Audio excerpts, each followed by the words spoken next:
She would demand Well, to that's show her the kitchen. like one of the groups I look about is Chinese moms, Yeah. because so much of this is coming from them. Like so much of the food focus, so much of the health focus, so much of the what is safe, education markets. So, I mean, so much of that is coming from moms disproportionately. Yeah. And it's kind of an interesting demographic. They may be like the most important demographic in Asia is Chinese mom for consumerism. Well, they have a lot of purchasing power and they spend a lot. And if you look at the popular industries in China, is education, mothers, and health. These are the top industry. Yeah. Well, and real estate, but makeup as well. So makeup, mother and infant product, health, and education. And who makes most of these decisions? Moms. Yeah.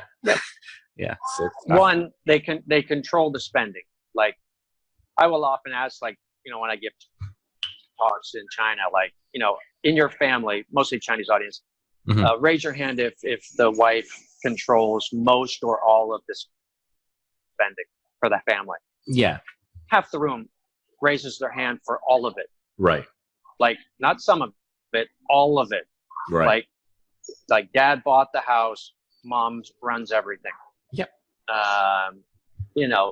So they have disproportionate spending control, and then they also care very, very deeply. It's not just the money; they really care. Like food safety is not a little issue; it is a massive issue in their minds.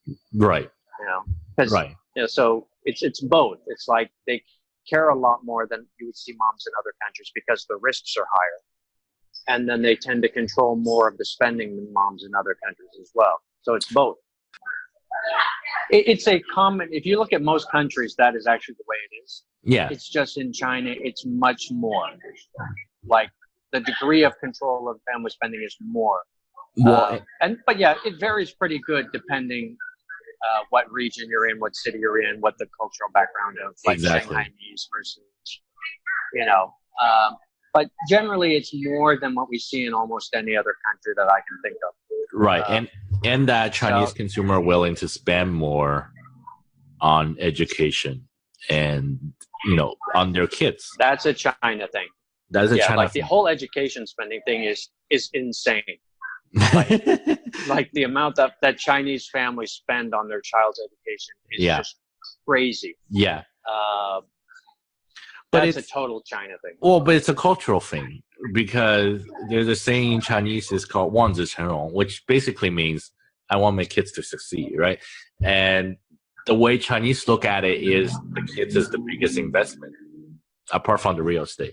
So real estate is another, it's like there's two investment in, well, actually, you also mentioned the death and the marriage market. So that's a separate thing. They also spend a lot on that too.